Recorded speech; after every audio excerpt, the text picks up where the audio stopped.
अस्सलामुअलैकुम, मैं हूं सायरा मसूद और आप देख रहे हैं सलीम बुखारी शो। वज़ीर-ए-आज़म शहबाज शरीफ ने फील्ड मार्शल सैयद आसिम मुनीर की बतौर चीफ ऑफ डिफेंस फोर्सेस तैनाती की समरी ऐवान सदर भिजवा दी है। अब से कुछ देर पहले तक की नोटिफिकेशन मिस्ट्री बना हुआ था और इस हवाले से बहुत सा प्रोपेगेंडा किया जा रहा था। सोशल मीडिया के ऊपर फेक नोटिफिकेशन जो है वो वायरल किया जा रहा था। हर जगह यही मौजू ज़ेरे बहस था। मुख्तलिफ किस्म की क्या सराइयां जो है वो इस पर हो रही थी, मगर असल वजह क्या है, क्यों ये नोटिफिकेशन ताखीर का शिकार हुआ और फिर इस पर प्रोपेगेंडा करके क्या सियासी मकासद जो है वो हासिल किए जाने चाह रहे थे लोग, इस पर सलीम बुखारी साहब के साथ गुफ्तगू करेंगे। In the second segment of this program हम बात करेंगे तहरीक इंसाफ के अंदर अजीबो गरीब सी खिचड़ी पक रही है। बानी तहरीक इंसाफ ने जब से अपनी बहन अज़मा खान के साथ मुलाकात की और उसके बाद से सोशल मीडिया अकाउंट्स पर जिस तरह की ट्वीट्स हो रही हैं, उससे एक तरफ तो तहरीक इंसाफ का इंतजामी ढांचा जो है वो मुकम्मल तौर पर तब्दील हो गया है और दूसरी तरफ ये बात एक दफा फिर खुलकर वाज़ेह हो गई है कि इमरान खान साहब हुकूमत के साथ और एस्टेब्लिशमेंट के साथ मुफाहमत के बजाय मज़ाहमत की पॉलिसी पे जो है वो अमल दरामद करना चाह रहे हैं।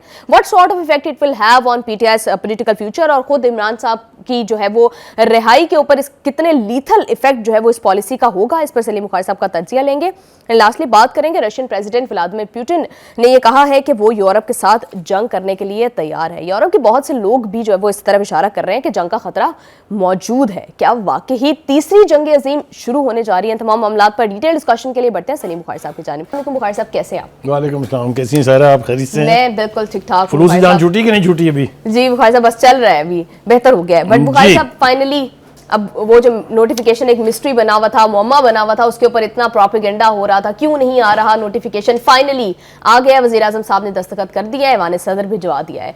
क्यों ताखीर की गई, सबसे पहले तो ये बताइएगा। दो तीन चीज़ें हैं। पहली बात तो ये है कि वो पंजाबी में एक ज़रूर मिसल है, हुन ठंड पै गई जे एक। दूसरा ये कि एक और मुहावराती तौर पर कहा जाता है कि था जिसका इंतज़ार वो शाहकार आ गया। अल्टीमेटली जो शायद 2 दिन बाद आना था वो उसको जल्दी करके उन्होंने 2 दिन पहले करवा लिया है। तो इसका क्रेडिट और डिस्क्रेडिट भी उन्हीं को जाएगा कि वो शायद अभी कुछ सोच विचार कर रहे थे, लेकिन इन्होंने दरफुंतनियाँ छोड़ छोड़ के बिलाकर वो समरी जो है प्रेसिडेंट साहब को चली गई है साइन होने के लिए। और ये तवक्को की जा रही है कि आज ही प्रेसिडेंट साहब उसके ऊपर साइन भी करेंगे और आज ही general Asim Munir as chief of defence forces अपने नए ओहदे का हल्फ भी उठा लेंगे। ठीक हो गया जी। लिहाजा इसके ऊपर जो हिजान बर्पा करने की कोशिश की गई और कितने घटिया तरीके से और कितने चीप तरीके से की गई वो अब सबके सामने है। देखिए, रियासत के हवाले से अहम ओहदों के ऊपर जब तैनातियाँ होती हैं या आइन के अंदर तरमीम के बाद किसी को एलिवेट किया जाता है तो उसकी बहुत सारी ऐसी चीज़ें होती हैं जिसके ऊपर काम करना होता है। अब नया एक ऑफिस बना है आर्म फोर्सेस में, एक ऐसे ऑफिसर का जो तीनों फोर्सेस को कमांड करेगा। ये आइन में तो एक शिक में आके पास हो गया, लेकिन इसकी कुछ रिक्वायरमेंट्स हैं फिर आगे। नए दफातर बनेंगे, नए ओहदे बनेंगे, नई नॉमिनेशंस होंगी, बहुत कुछ काम करना होता है जिसकी वजह से इसमें ताखीर थी। जल्दबाजी में किए हुए काम फिर बाद में भुगतने भी पड़ते हैं। ठीक हो गया जी। दूसरी बात यह है कि अब क्या होगा जी, वो मैंने एक मिसाल सुनी, आ बैल मुझे मार, या showing the red cross to the bull. उस तरफ उनकी एलिवेशन हो रही है, समरी पास हो रही है, दूसरी तरफ उन्होंने एक रात पहले ट्वीट कर मारी है जी। उस ट्वीट के ऊपर तो हम तफसील से बात करेंगे, लेकिन आप ये देखिए कि मौका क्या चुना है। लिहाजा मैं ये कहने में हक बजाना भूख बानी को बाहर से दुश्मनों की जरूरत नहीं है। हाँ जी, वो खुद ही अपने दुश्मन आप हैं। बिल्कुल बुखारी साहब, आप ये बात कर रहे हैं कि इसके ऊपर जो प्रोपेगेंडा किया गया, क्यों, मतलब लॉजिक क्या है, क्या सियासी फायदा जो है तहरीक इंसाफ को हो सकता है इस चीज के ऊपर प्रोपेगेंडा करने से कि नोटिफिकेशन ताखीर की जा रही है, ये क्यों ताखीर की जा रही है? पहली बात तो ये है कि देखिए, जिनसे आपकी कभी दोस्ती रही हो उनसे आपकी जब दुश्मनी हो जाती है तो आदमी किसी भी घटिया लेवल पे जा सकता है। ये तो एक असूल की बात है, आम मुआशरे में भी हम ये सुबह से शाम तक देखते हैं। इसी फौज के साथ जो ताल्लुकात रहे हैं बानी के, उन्होंने तो बाप बना लिया था उसको, उनका जमहूरियत का बाप है। और ये जो पार्टियाँ शार्टियाँ तो जमहूरियत का हिस्सा होती हैं ना, तो उन्होंने एक ओवरऑल बाप तस्लीम कर लिया था उसको। बाद में उसे कहा ये गद्दार है, बाद में उसे कहा ये मीर जाफर है, मीर सादिक है। ये मेरी करतूतें और मेरी कहानियाँ तो नहीं है ना, ये तो बानी की कहानियाँ हैं। वो जब खुद इक़्तिदार के सीढ़ियाँ चढ़ रहे थे तो फौज के कंधे इस्तेमाल करना ठीक था, लेकिन अफवाज का, मुसल्लह अफवाज की क़यादत का किसी इलेक्टेड हुकूमत के साथ ताउन करना उनके लिए काबिल बर्दाश्त नहीं है। यही हम देख रहे हैं। ठीक है जी। और ये सूरत हाल जो है बहुत ही परेशान कुन भी है और इससे पीटीआई को और बानी को कोई फायदा मिलने वाला नहीं है। जी, वो तो हम देख रहे हैं, जिस तरह आज प्रेस कॉन्फ्रेंस हुई उसमें वज़ीर इत्तलात ने जो कुछ कहा, फिर वज़ीर कानून ने जो कुछ कहा, उससे तो लग रहा है कि तहरीक इंसाफ की जो है वो बुरे दिन आ चुके हैं। देखिए, जो एक सबसे घिनौना या जिस गंभीर मसला जिसको कहें, गंभीर इज द राइट वर्ड, वो था मुलाकातों का। जी, इस मुलाकातों के कराने की इतनी फैसिलिटेशंस की भी एक कहानी है पूरी। एक जजेस का पैनल था जिन्होंने खतवत भी लिखे थे, आपको याद होना चाहिए। हाँ जी, बिल्कुल याद है, याद है, बिल्कुल याद है। और सुप्रीम कोर्ट के अंदर जो मैं खोसवी, साकबी, इफ्तिखारी, अपने बंदियाली सुप्रीम कोर्ट्स के नाम देता हूँ, उसकी भी कोई वजूहात हैं।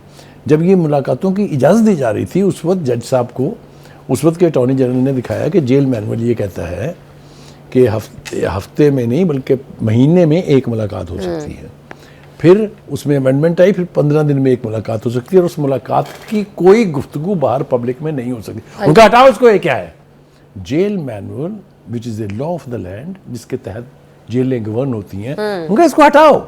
ये वो दौर था जब सहूलतकारी अदलिया की तरफ से अपने अरूज पर थी, उसी को लेके आज तक लटके हुए हैं उसके साथ कि देखें जी अदालतों का हुक्म नहीं मान रहे तो इन्हें अदालत हो गई जी, तो इन्हें अदालत हो गई जी। लेकिन अब अदलिया को जेल मैनुअल की अहमियत का भी पता है और वो अपने फैसले भी उसके मुताबिक कर रहे हैं।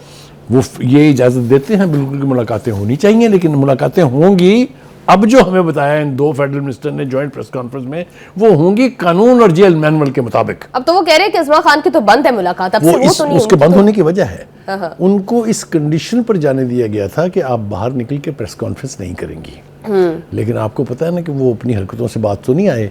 आते ही उन्होंने जो दरफुंतनी छोड़ी वो आपके सामने है। फिर उन्होंने कहा मैं अपनी बहनों से मशवरे के बाद फिर मीडिया के पास आऊंगी, और फिर मीडिया के पास वो आए वो लोग। तो जब ये कुछ होगा तो मुलाकातें नहीं होंगी। अब तो वो इंतहाई क्लैरिटी के साथ कह रहे हैं कि नहीं होंगी जी, मुलाकातें कर ले जो करना है। इसका कौन जिम्मेदार है? इसका जिम्मेदार वो है जिन्होंने इन मुलाकातों की फैसिलिटेशन को गलत इस्तेमाल किया। जी बुखारी साहब, एक सवाल जो तहरीक इंसाफ के सपोर्टर्स अक्सर करते हैं वो मैं आपके सामने रखना चाहूंगी कि why government is so fearful of Imran Khan. मतलब अगर उनकी कोई बात ट्विटर पर आ जाती है तो उससे इतना खौफजदा क्यों है हुकूमत? देखिए, ये जो एक तासुर कायम किया गया है सोशल मीडिया के ऊपर उनके सोशल मीडिया हैंडलर्स ने। अब मैं आपको ले चलूंगा फिर माजी के अंदर। मुझे आपको याद होना चाहिए, मुझे तो अच्छी तरह याद है, जब कहा गया ये कि किसी ने इसको हाथ लगाया तो ये हमारी रेड लाइन है और खून की नदियां बह जाएंगी, ये शेख रशीद ने कहा था। याद है आपको कि नहीं याद है? तो उन्होंने कहा अच्छा फिर देख लेते हैं कितनी खून की नदियां बहती हैं। 2 साल से भाई अंदर है। हाँ। क्या कर लिया किसी ने? जो शुरू में उनको रिस्पांस मिला था जलसे जुलूसों का, वो आहिस्ता आहिस्ता फिजल आउट हो गया है। अब उनके बुलाने पर भी कोई नहीं आता है।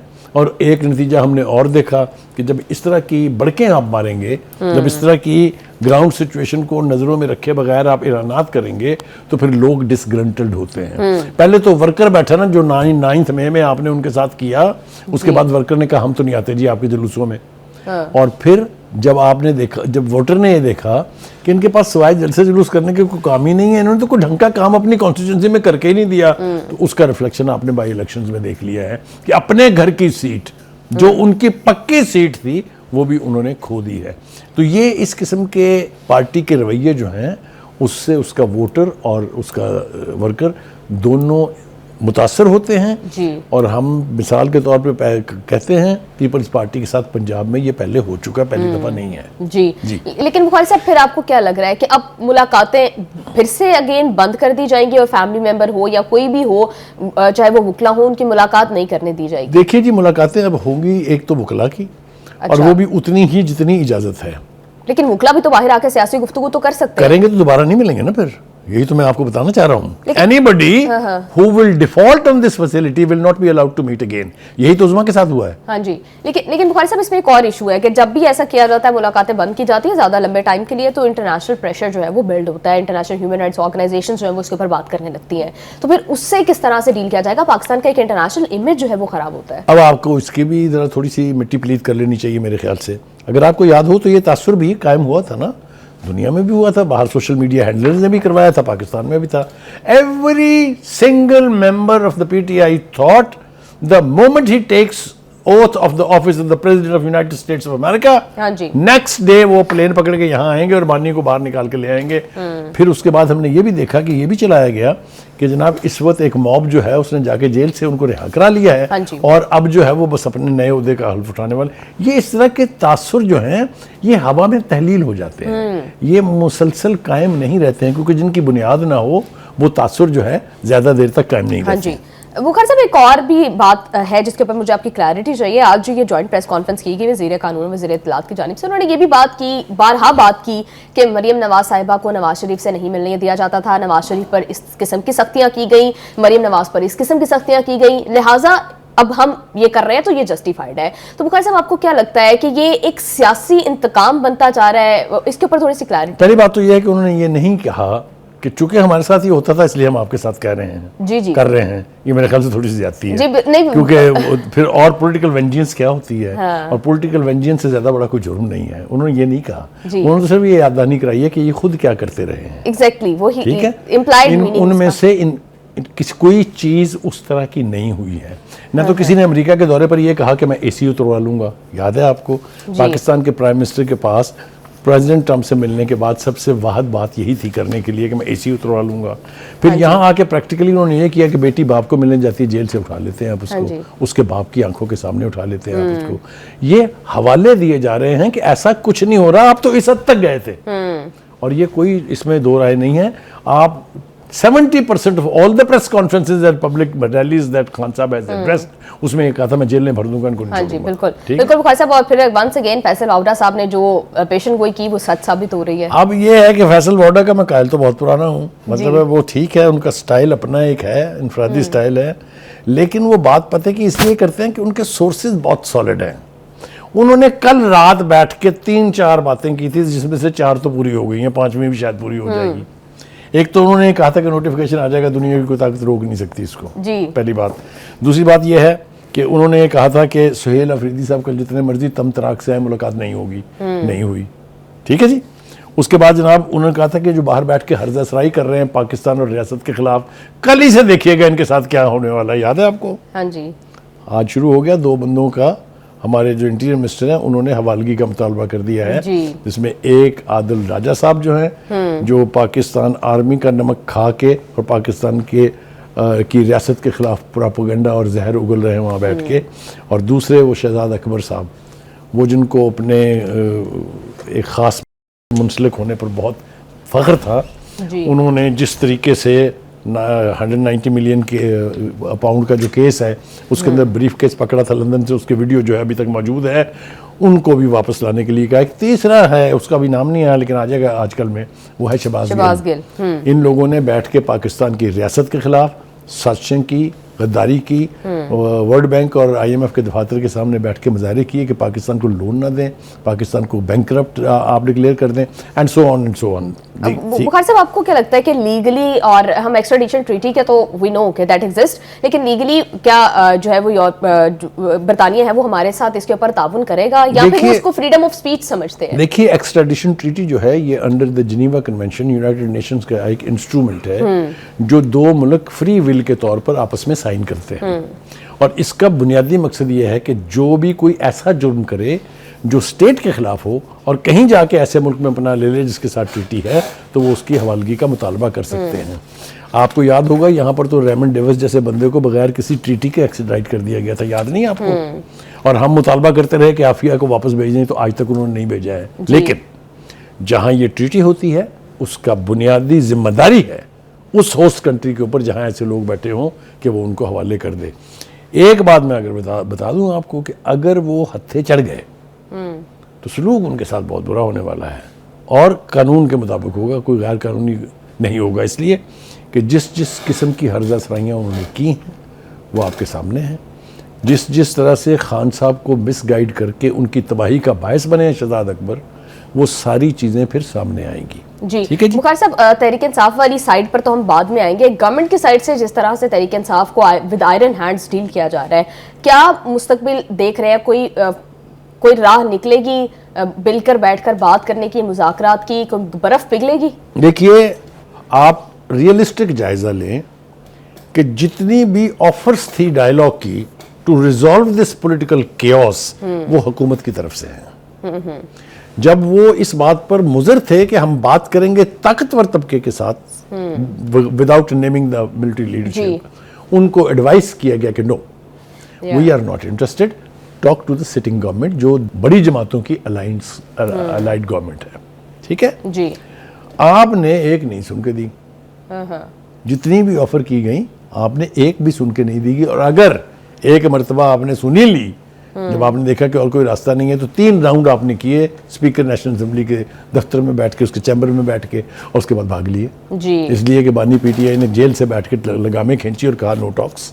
जी। जब ये रवैये होंगे तो आप खुद सोचिए कि कैसे सियासी कश्ती जो है वो किनारे लग सकती है। तो एक तो ये हमें इस ग्राउंड सिचुएशन का बिल्कुल पता होना चाहिए। दूसरी बात जी, sorry to interrupt you, programme में शामिल करेंगे एक शॉर्ट ब्रेक से वापस आकर हम तहरीक इंसाफ का इन तमाम मामलात के ऊपर क्या मौकिफ है, बानी तहरीक इंसाफ इस पर क्या स्टांस रखते हैं, उस पर सलीम बुखारी साहब का तज्जिया लेंगे। हमारे साथ रहिएगा।